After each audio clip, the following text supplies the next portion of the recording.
Nesse vídeo a gente vai apresentar o nosso trabalho que se chama A Obra da Bela é Bela para Ela, mas para o Belo não é. Assim, trazendo o tema da estética. Com isso, a gente também vai ter uma entrevista com a professora Mariana, de Artes Visuais do Salesiano. E nesse grupo está presente eu, que é a Raíssa, a Betina, a Eduarda e o Gustavo Silva. Hoje falaremos sobre a arte e o campo da estética. Nesse trabalho, decidimos focar nas artes visuais para fazermos nossas reflexões. De acordo com o site Cultura Genial, não há uma única definição do que é arte. É impossível ter um significado absoluto para uma atividade que reúne uma produção tão vasta e diversificada. Com isso, tivemos a ajuda da professora Mariana de Artes, buscando sanar nossas dúvidas e curiosidades em relação a artes visuais e a estética. Na primeira pergunta, para introduzir o assunto, foi: o que é arte para você? E sua resposta foi: a arte para mim é expressão.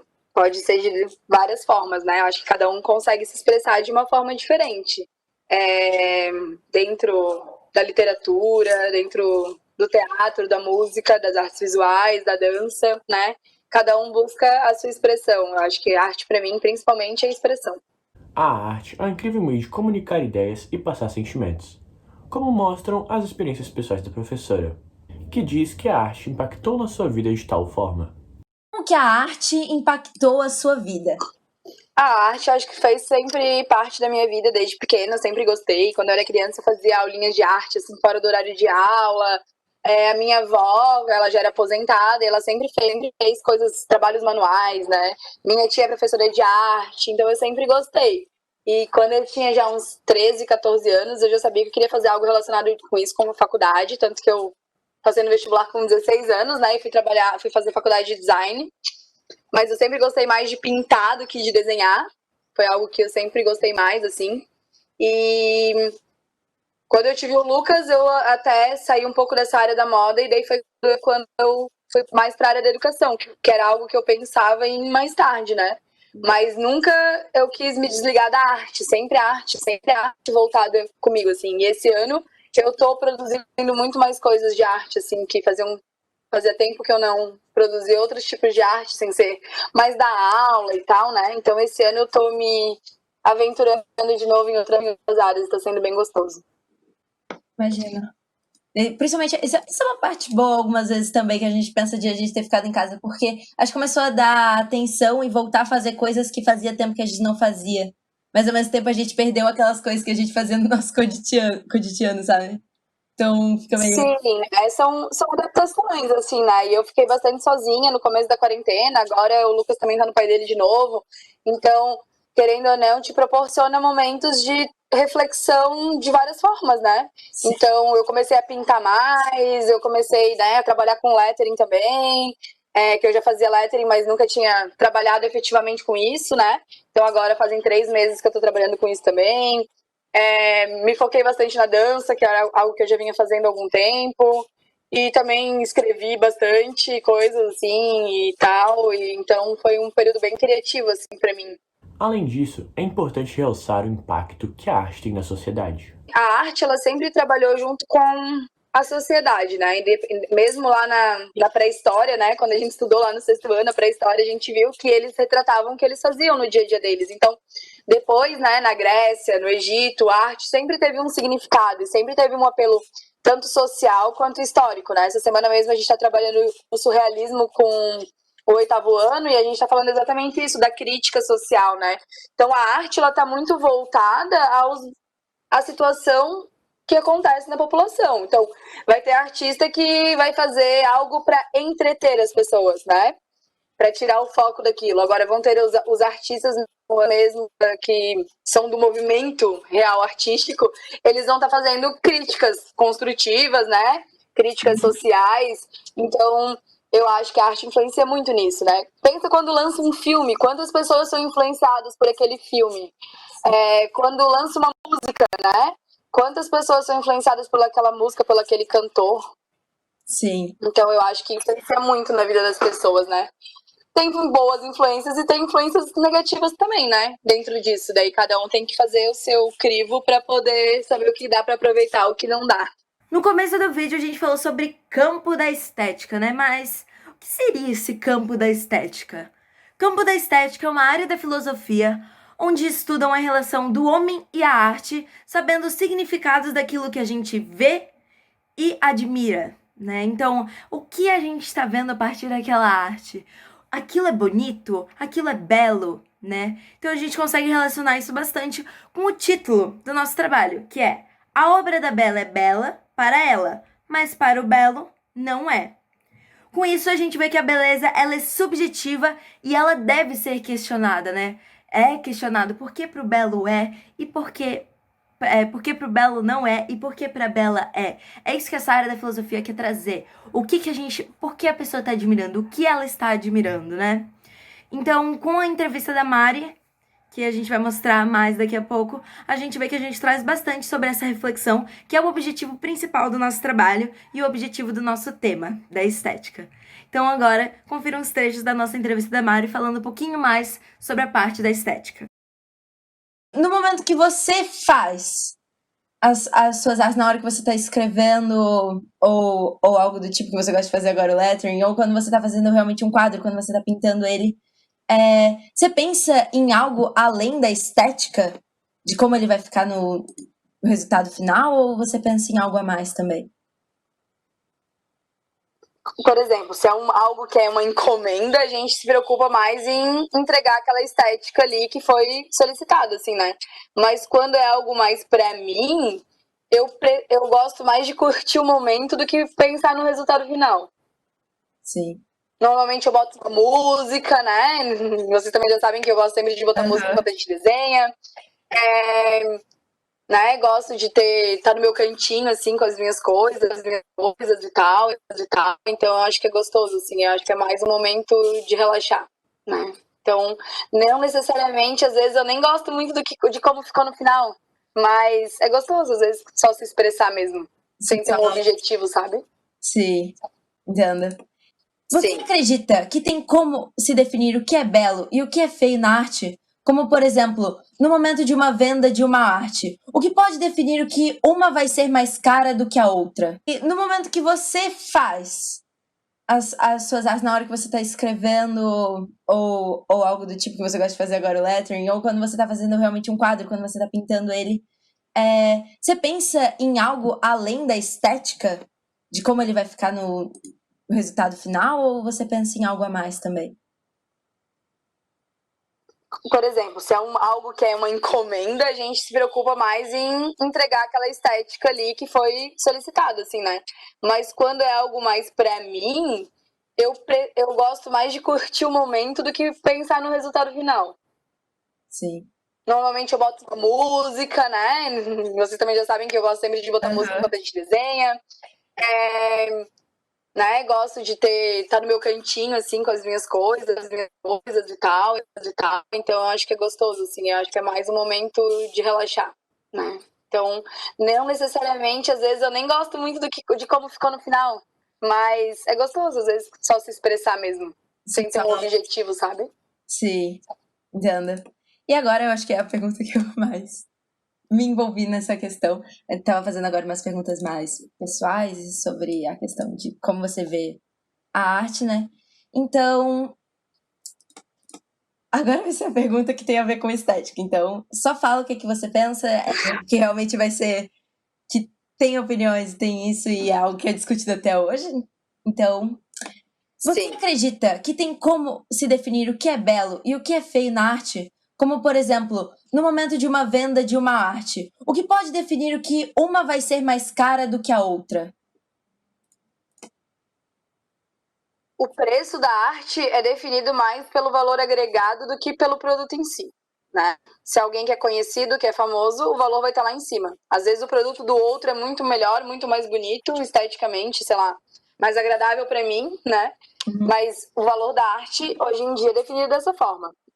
Eu acho que o belo e a estética é muito relativo, o que é bonito pra mim não vai ser bonito pra ti. Claro, a gente sabe que existem coisas que agradam muitas pessoas, né? A gente sabe que, por exemplo, existem combinações de cores que ficam mais harmônicas juntos, né? Que quando tu olhar vai ser mais agradável. Então, a tendência é que agrade a mais pessoas. Existem algumas tendências, né? Sim. E só que, às vezes, a gente também gosta de uma coisa totalmente diferente, inusitada, que sai do comum. Então, eu acho que isso, o belo, o que é legal esteticamente, é muito relativo dependendo de quem tá querendo ver, né? Eu acho que muda muito, muda, sei lá, por exemplo, muda de pessoa para pessoa, né? Às vezes as pessoas da mesma família têm gostos totalmente diferentes, né? Isso vale para tudo na vida, né? Para sabores, para gosto. Então, eu acho que é muito relativo a gente julgar. Eu posso dizer, eu acho essa mais bonita do que aquela, mas eu não posso dizer que essa obra é bonita ou é feia, né? Eu acho que a gente tem que analisar dentro de outros contextos, assim. Claro, textos, assim. Avaliar um trabalho, eu vou avaliar se ele está dentro dos critérios que foram solicitados, né? E não, é uma coisa que eu sempre me preocupo em explicar para os alunos. Não é o bonito ou o feio que está sendo avaliado, porque cada um tem uma ideia e cada um tem uma habilidade também desenvolvida, né? Então a gente tem que se preocupar com isso também. É a mesma coisa para pessoas, né? Às vezes a gente acha uma pessoa bonita e a gente fala pro nosso amigo que aquela pessoa é bonita e ela fala, nossa, como assim, sabe? E é a mesma coisa. É estética, né? Não deixa de ser estética. Eu trouxe essa pergunta por causa que o Leandro, quando a gente tava fazendo as perguntas e tava na aula, ele falou assim pra gente, ai meu Deus do céu, por que motivo as pessoas, elas vendem por milhões uma arte abstrata que a gente vê vários rabiscos de diversas cores, e quando a gente vê uma arte que é realista, com super técnica pro rosto, essas coisas, e ela não é o mesmo preço do que, por exemplo, a arte abstrata, que é uns vários riscos. Mas é que depende de quem fez. Se tu pegar uma obra realista de um cara do realismo famoso, ele vai com certeza ser tão cara quanto uma obra abstrata. É que tudo vai depender do valor agregado à arte, não ao produto em si, sabe? Eu acho que é muito relativo. Por exemplo, o Van Gogh, ele vendeu 2 quadros em vida, ou 1 ou 2, pro irmão dele. Então, quando ele era vivo, as obras dele não valiam nada. E hoje em dia valem milhões pelo valor agregado que tem, né? Então, eu acho que vai bem de encontro a isso, sabe? Olha o Romero Brito, a obra dele, crianças conseguem fazer, né? E dá pra imitar igualzinho, né? Agora, olha quanto que vale. Sim. Também tem, eu acho que entra muito na questão que você falou da questão do artista, né? Da valorização do artista, sobre o histórico dele, sobre essas coisas que as pessoas hoje em dia que vivem de arte, que elas podem ter uma super técnica, que elas fazem super modelagem, fazem um rosto perfeito, mas não é a mesma coisa ainda por causa que eles não são valorizados como os artistas renomados. Eu acho que entra muito nessa questão que você falou no começo. Eu acredito muito nisso, sabe? É muito relativo, assim, né? A gente vê, por exemplo, quando uma pessoa começa a vender a sua... Vamos dar um exemplo da música, né? Que é fácil de entender. Pô, a pessoa começa tocando voz e violão lá num barzinho. Ela ganha 200 pila pra tocar, né? Ele passa um tempo, a pessoa pega e lança um CD. Daí o cachê dela já não é mais 200, né? O cachê dela já foi para 500. Daí ela tem muita visualização na mídia, fica famosa, vai aumentando, né? Os artistas começam assim, qualquer um, né? Mesmo, eu dei exemplo da música, que é mais fácil de a gente visualizar esse cenário. Mas um artista de artes visuais dá no mesmo, né? O artista, a primeira exposição que o cara vai fazer, ele às vezes vai ter que pagar para ter um lugar para expor. Né? Ou vai participar de um edital da prefeitura, por exemplo, né? Que nossa cidade, graças a Deus, tem um apoio cultural legal, assim, tem vários editais para artistas conseguirem expor os seus trabalhos e tal, mas tu passa por um edital, por uma prova, tem que escrever projeto e tudo mais, não que isso é impossível de fazer, mas tu concorre com outras pessoas, né? E às vezes o teu trabalho é legal, mas quem tá julgando e escolhendo não gosta tanto daquela área que tu atua, né? Então é relativo também. Por isso que não é difícil julgar, né, o belo, como a gente estava falando. E assim, se o cara começa a ficar famoso, daqui a pouco as pessoas vão pagar para ter ele na sua galeria, né? Então isso vai mudando, vai se transformando de acordo com a fama, com a popularidade do artista. Infelizmente é assim. Não deveria, né? Porque tem pessoas tão talentosas que não têm visibilidade na mídia. Tipo, essa é uma das coisas mais complicadas que dá. Por isso que quando ele falou, eu já bati e falei, meu Deus, como é que pode? E essa questão também dos jurados e de que como você vai conseguir entrar nesses editais, né? Você tem que entender que o gosto, que você vai ter que tentar cair nos gostos das pessoas que estão te julgando, só que é muito difícil, por causa que essa é Tu a não questão. sabe, tu não conhece. Isso. E também, por exemplo, tu quer fazer a tua arte, tu quer fazer o que tu gosta. Tu quer se expressar da tua forma, né? É claro, né? Por exemplo, estou fazendo uma encomenda. É diferente de você produzir para o que você gosta, né? Sim. Por exemplo, eu tô trabalhando com lettering. Eu gosto de fazer lettering. Eu vou gostar mesmo de encomendas que eu vou receber, né? Independente. Só que às vezes, por exemplo, me pedem frases que não são frases que eu levaria, por exemplo, para minha vida, né? Mas eu tenho que fazer. Não que eu não gosto do meu produto final, mas, por exemplo, não seria às vezes tem frase que não seria frase que eu teria na minha parede, né? Que eu teria, sei lá, num quadro, numa bolsa, enfim, num cartão, né? Agora, tem encomendas que a gente recebe que, nossa, brilha o nosso olho, né? Porque é bem aquilo que a gente gosta, né? Acontece. Mas, às vezes, o artista, ele precisa ir para uma linha que não é tanto o que lhe agrada, para ele poder se sustentar, né? Sim. Então, às vezes a gente tem que migrar para algumas situações que não é assim, o que eu mais queria fazer, né? Nem tô falando de mim, assim, tô falando no geral mesmo, assim. Eu tô gostando muito de trabalhar com lettering, tá muito gostoso esse momento, assim. Mas eu digo, vem do geral, assim, né? Quando a gente convive com pessoas nesse meio, a gente vê muitas pessoas, assim, né? Eu não gosto de ficar retratando, copiar fotografia. Mas é uma coisa que as pessoas, né? Tô dando um exemplo, assim, de uma amiga que eu conheço. Ela não gosta tanto, ela gosta mais de criar, gosta de fazer realismo, mas ela gosta de criar e não ficar pegando uma foto e copiando a foto, né? Que é só uma coisa que dá lucro pra ela, que as pessoas encomendam bastante, que valorizam, porque fica igual, né? Daí a pessoa valoriza do que um trabalho com expressão, né? Sim. Muitas vezes as pessoas querem algo mais técnico e não tanto a expressão. E eu já sou ao contrário, eu já gosto mais da expressão do que tanto do técnico, né? Sim. Claro que o técnico também é lindo, o técnico também é importante, mas eu gosto de alinhar os dois, assim. Algumas vezes a gente não consegue fazer o que a gente acha que é belo e a gente acaba fazendo o que a maioria acha que é belo, né? Sociedade condicionada, né, Rá? Com certeza, sim, né? Por exemplo, existe o conceito de estética e de belo e de padrãozinho da sociedade, né? E muitas pessoas vão por isso, né? E isso em todos os sentidos, na arte, na música, na estética, em conhecer pessoas, né? Hoje em dia a gente já tem um diálogo mais aberto quanto a isso. A geração de vocês já tem essa oportunidade de ter um diálogo mais aberto quanto a isso. Mas tem gente que ainda tem a mente bem fechada. E só porque é diferente, já julga automaticamente como não é belo, né?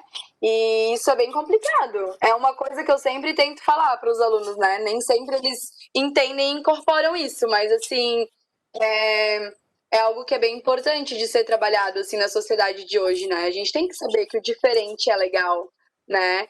E o diferente ele é bonito de várias formas, né? A beleza eu acho que ela se dá de várias formas, né? Não de uma só. Então eu acredito muito nisso, assim. Também acredito nisso. E da gente levar toda vez, por exemplo, assim, que você falou, por exemplo, que a pessoa tá, por exemplo, em uma galeria de arte, aí ela andou e com aquela sacola no meio. Falou assim, isso aqui é arte? Como é que isso aqui é arte? Né? Mas... só que assim, muitas vezes, se tu entende o contexto que aquilo foi criado, sim, tu entende melhor por que aquilo tá ali, né? Porque existe tudo tem um contexto, né? Por exemplo, por que aquilo foi criado? Por que aquele artista quis dizer? Qual a história de vida daquele artista para ele chegar e criar aquilo ali? Né? Às vezes ele tem uma história de vida como sendo um morador de rua, ou ele catava lixo em algum lugar, e daí isso transformou a vida dele, ou aquilo é uma crítica social ao excesso de lixo que a gente produz, né? São várias visões. E a gente só vai entender se o real objetivo daquilo, se a gente souber a explicação do artista. Senão vai ser a nossa visão a partir daquilo.